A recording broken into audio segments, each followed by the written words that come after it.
Olá, pessoal. Eu sou Scania e sejam todos muito bem-vindos ao canal da Multiversal Flaviana. Iremos falar hoje sobre um assunto dentro dos evangelhos que nos gerou uma reflexão muito importante e que nós gostaríamos de compartilhar com todos, compartilhar as nossas conclusões baseadas nos conhecimentos que temos disponíveis. Portanto, vamos lá. Vamos falar sobre o relâmpago e o abutre ditos por Jesus. Jesus se referiu em Mateus 24, 27 e 28, capítulo 24, versículos 27 e 28, sobre esses dois termos, relâmpago e abutre. O que esses termos significam? O significado deles irá impressionar você. O que significam essas palavras ditas pelo mestre? Aí, o lado esquerdo temos aí o relâmpago, e do lado 2, do lado direito, o 2, o abutre. A palavra grega para relâmpago, utilizada no texto do Novo Testamento, é astrapé. E para o abutre, é aetos. Vamos fazer, portanto, uma leitura linear. Mateus capítulo 24, versículo 27 acima. Porque assim como o relâmpago sai do Oriente e se mostra até o Ocidente, assim há de ser a vinda do Filho do Homem. Versículo 28. Hopu eangetotoma ekei sinaktersontai hoi aetoi.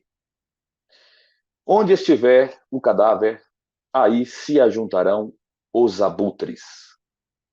Nós vemos no texto uma comparação ou uma metáfora. Se eu disser que a vinda do Filho do Homem, se Jesus quis dizer isso, a vinda dele será tão rápida como o relâmpago é rápido, temos aí uma comparação. Mas se esse relâmpago representar alguém ou algo, temos aí, portanto, uma metáfora, que são figuras estilísticas encontradas nos textos do mundo inteiro. Então, Jesus estava comparando a vinda dele como um relâmpago tão rápido, tão brilhoso como um relâmpago, ou este relâmpago se referia a alguma coisa? Da mesma forma, esses abutres. O que Jesus estava querendo dizer com isso? É uma comparação ou uma metáfora? Este raio aí do lado esquerdo e este abutre imponente do lado direito. O que significa um relâmpago? Na mitologia romana, temos aí Júpiter segurando um relâmpago. Embaixo dele aí, só para constar, temos o desenho de uma águia, olhando, observando. Este Júpiter, que foi uma cópia do deus grego Zeus, que também tinha um raio, um relâmpago, e uma águia ao seu lado. E às vezes ele até se transformava em águia. No Império Romano, o que significa?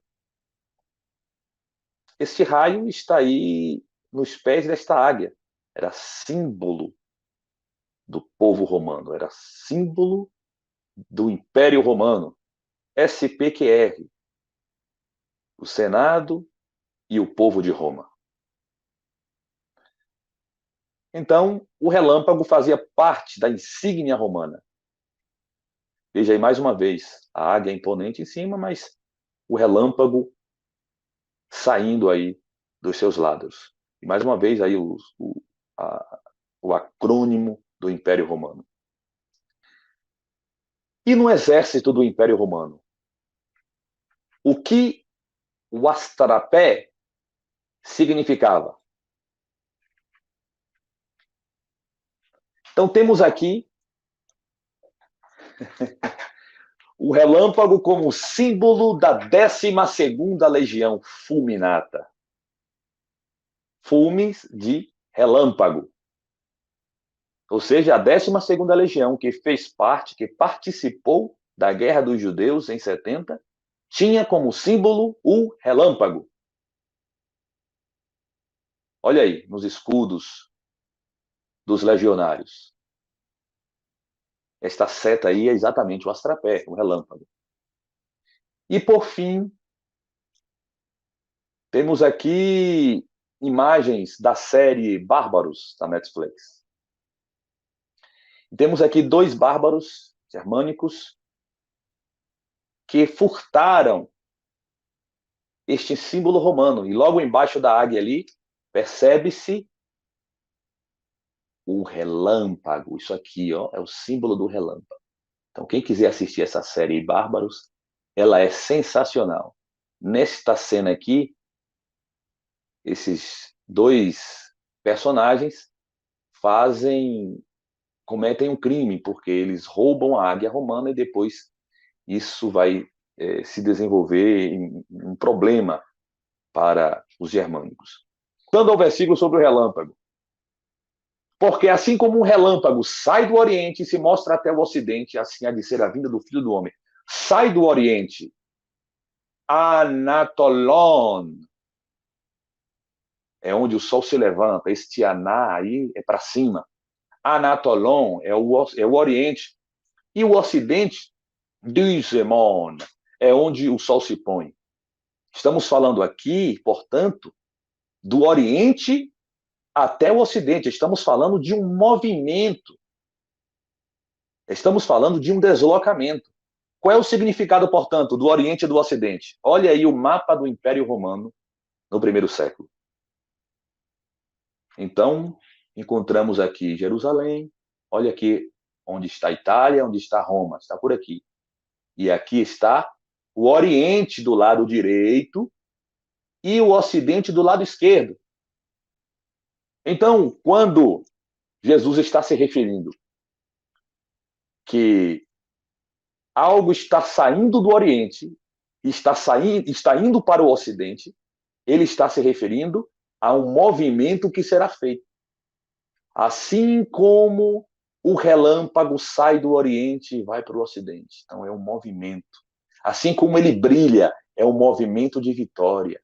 É um deslocamento de vitória, porque foi esse deslocamento aqui, foi esta vitória que resultou no alcance do cargo de imperador pelas tropas de Vespasiano.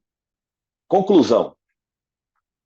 Estes raios que os senhores estão vendo aqui se referem ao relâmpago, que é uma metáfora da vitória dos romanos na Judéia e o seu retorno glorioso para Roma. Leia-se, do Oriente para o Ocidente. Astrapé, portanto, é uma metáfora, não é uma comparação.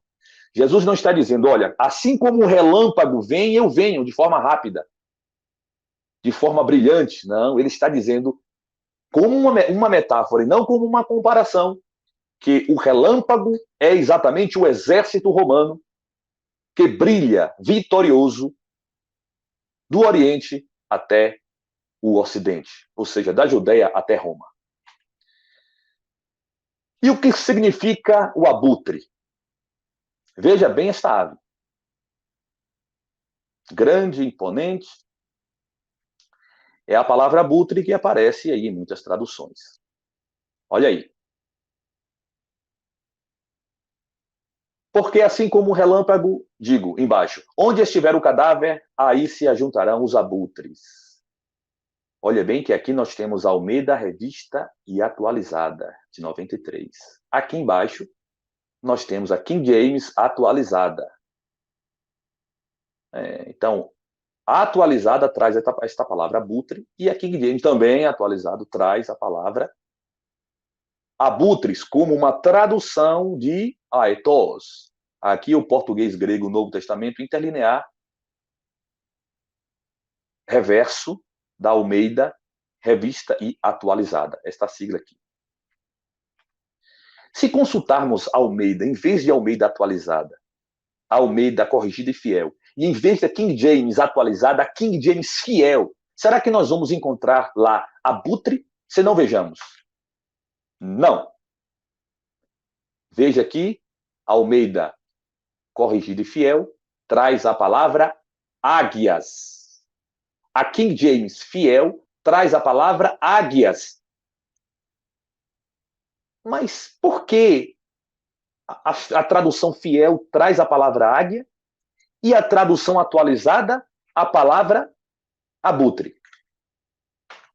Abutre e águia são a mesma coisa? Vamos observar. De um lado uma águia, de outro lado um abutre. Eu pergunto a você, se tratam das mesmas aves? A resposta é não.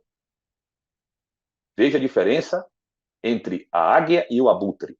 Então, águia e abutre não são a mesma coisa. Então, quando você pegar a sua Bíblia, que você encontrar lá a palavra abutre, a palavra águia, é importante que saibamos que se tratam de duas aves distintas. Qual é a diferença? O abutre é uma ave necrófaga. O abutre é necrófago. O abutre não tem penas na cabeça, então ela tem uma cabeça lisa, veja bem.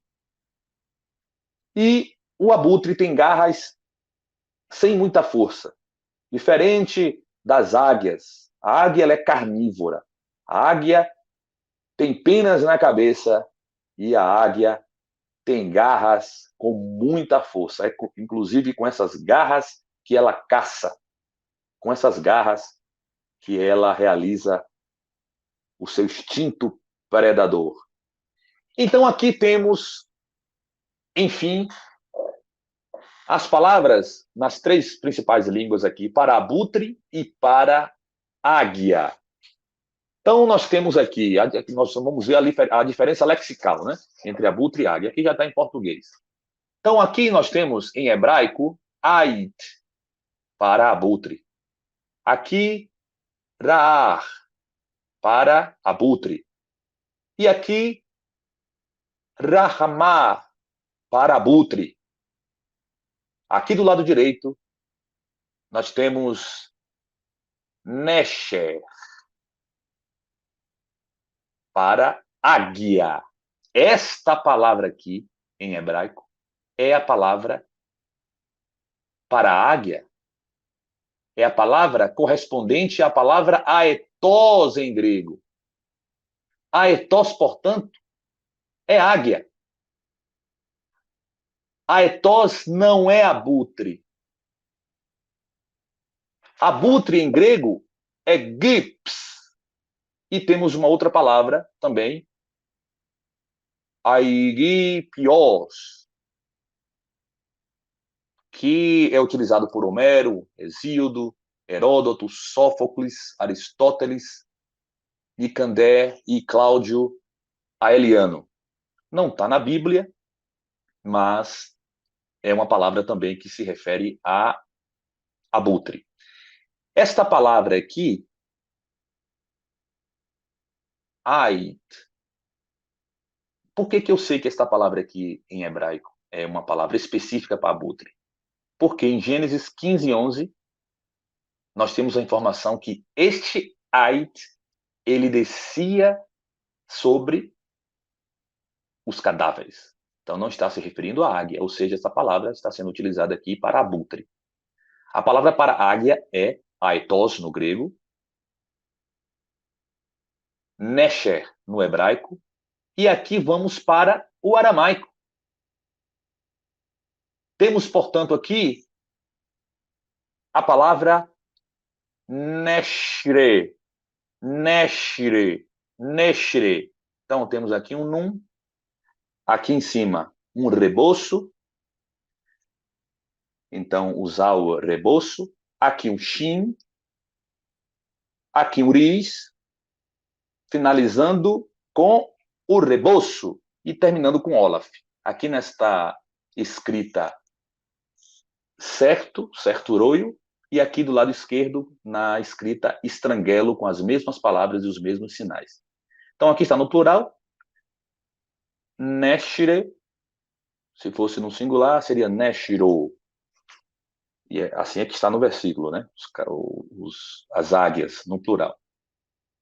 Aqui, nós temos a palavra kudro, que é a palavra aramaica para abutre. Aqui, kudro. Um kof, aqui uma soço, então fica ku com um au, ku, um dolaf, um ris, e aqui em cima com o zicofo. Kudro. Então aqui está no singular. Terminou com o zicofo, está no singular. Terminou com zincofo e olaf singular. Aqui termina com reboço e olaf está no plural. Portanto, estas são as palavras correspondentes a estes animais. Estas são as palavras correspondentes a estes animais. Não há que se confundir estas palavras. Como é que eu cheguei a esta conclusão? Eu analisei todas as palavras utilizadas na Bíblia para se referir a abutre e a águia. Todas elas. Não somente no Novo Testamento, no Antigo Testamento, na Bíblia hebraica, mas em outras literaturas que eu vou mostrar aqui para vocês. E essas palavras, eu fui isolando as palavras em que estava claro ali, como eu mostrei para vocês, que que ait, ele foi utilizado em Gênesis, especificamente para abutre, porque faz uma referência ao abutre, uma relação entre ele e a carcaça. Como sabemos que a maior diferença entre águia e abutre é essa, então nós, por eliminação, concluímos que se trata ali de abutre. Vamos lá. Por que, então, traduziram como abutre Scania? Já que você está se referindo aí que a etose é águia, por que os autores dos dicionários traduziram esta palavra como abutre? Olhe bem aí, abutre, nas versões atualizadas. O dicionário bíblico de grego de James Strong foi sincero. Olha o que ele diz. A etos é uma águia. Como águias, se referindo a Mateus 24, 28. Como águias geralmente não saem em busca de cadáver, a palavra pode referir-se a um abutre que é parecido com uma águia. Então, olha o que é que Strong vem dizendo. Ele vem dizendo que, o que é que ele quer dizer aí? Que o autor neotestamentário, lá o evangelista, ele colocou a etos junto de carcaças, junto de cadáveres, de carniça. Então, não tem nada a ver uma coisa com a outra. Então, a conclusão a que ele chega é que esta palavra pode se referir a abutre, contrariamente às apresentações lexicais, aos léxicos, aos usos pelos escritores apresentados. Contrariamente. Poxa, quer dizer, por eu não entender um versículo, eu vou sugerir a acepção daquela terminologia diversa daquela acepção usada pelos autores? É isso que Strong está sugerindo aqui. Ele está dizendo o seguinte, olha, é a águia, tá certo, é a águia. Mas como a gente não entende direito essa relação que está ali em Mateus 24 e em Lucas, colocando águia de junto de carcaça, então pode ser que seja um abutre. É por isso que a palavra abutre aparece nas traduções. E não é somente Strong que pensa dessa maneira. A verdade é essa. Não é somente Strong que chegou a esta conclusão. Não é somente ele. Vários autores de dicionários, estudiosos, lexicógrafos, concluíram. Não tem lógica nenhuma em Mateus 24. Cadáveres está sendo associado a etos. E um engano exatamente como esse acontece não somente neste versículo, em vários outros versículos. Meus amigos, olha, muitos amigos teólogos aí dizem que texto sem contexto é pretexto, mas afirmam, fazem esse tipo de afirmação sem propriedade, porque os primeiros a descontextualizarem os versículos e as terminologias são os teólogos, quando futurizam Mateus 24, Mateus 24 não está falando de uma época que ainda vai acontecer. Estava falando de uma época que ia acontecer naquele tempo de forma breve. Não passará aquela geração. Vocês não terminarão de percorrer as cidades da Judéia sem que vejam essas coisas. Não passará esta geração. Não, Scania, mas geração significa uma raça. Não pode ser a raça que o Novo Testamento utiliza a palavra DNA no plural. Então, portanto, o que o versículo quer dizer? O que é que ele tem para nos dizer? Pois onde estiver o cadáver, ali se ajuntarão as águias. Qual é o tema desse assunto? Guerra de 70. Que cadáver é este? Cadáver, corpo dos judeus mortos na guerra. E que águias são essas?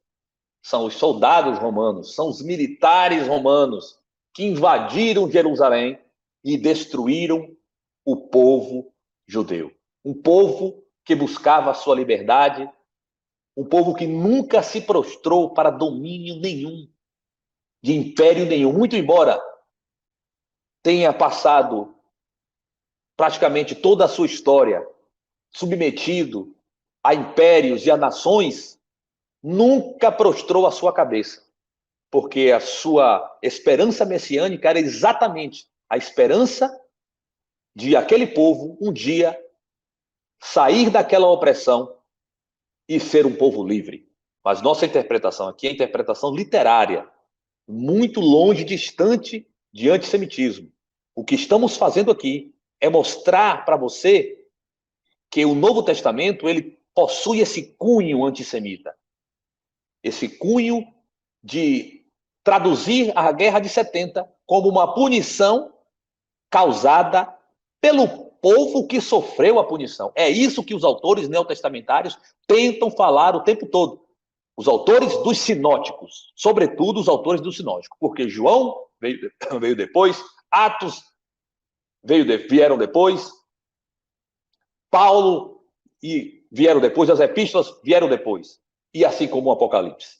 Então, quando estamos falando aqui em textos, estamos nos referindo, sobretudo, aos sinóticos que foram editados com este objetivo. É isso aí. Quando Jesus fala que a parousia será como um relâmpago, ele está falando sobre esta vitória dos romanos. O assunto dos sinóticos é a vitória dos romanos. A palavra mais utilizada por Cristo foi reino, reino de Deus, reino dos céus. A palavra mais utilizada por Jesus nos sinóticos. Este é o assunto dos sinóticos, a implantação do reino. E era isso que Jesus estava falando em Mateus 24, 27 e 28. Olha aí para finalizar. Esta palavra aí de José, sinceramente, pois o chão não parecia visível em nenhum lugar para os cadáveres que jaziam nele, mas os soldados passaram por cima desses corpos, enquanto corriam sobre os que fugiam deles. Olha o que Flávio José está dizendo aí. Esse texto aqui é Mateus 24, 28. O chão não parecia visível em nenhum lugar para os cadáveres que jaziam nele, por causa dos cadáveres que estavam nele. Não era visível, você não conseguia ver o chão. Por quê? Onde estava o cadáver, onde estiver o cadáver, aí estão as águias. Mas os soldados, olha as águias aí. Precisa falar mais alguma coisa? Sinceramente, eu me dou por encerrado aqui, porque realmente não há mais nada aqui o que se falar. Isso é o que pensamos, são as conclusões a que chegamos, com os conhecimentos que temos disponíveis até o presente momento. Sob censura e salvo melhor juízo. Grande abraço a todos. Olá, seres do lado escuro da força. Se você gostou das informações do canal Multiversal Flaviano, deem seu like, se inscrevam, clique nas notificações e compartilhe os vídeos do canal. Flaviana. O Novo Testamento Em seu verdadeiro contexto.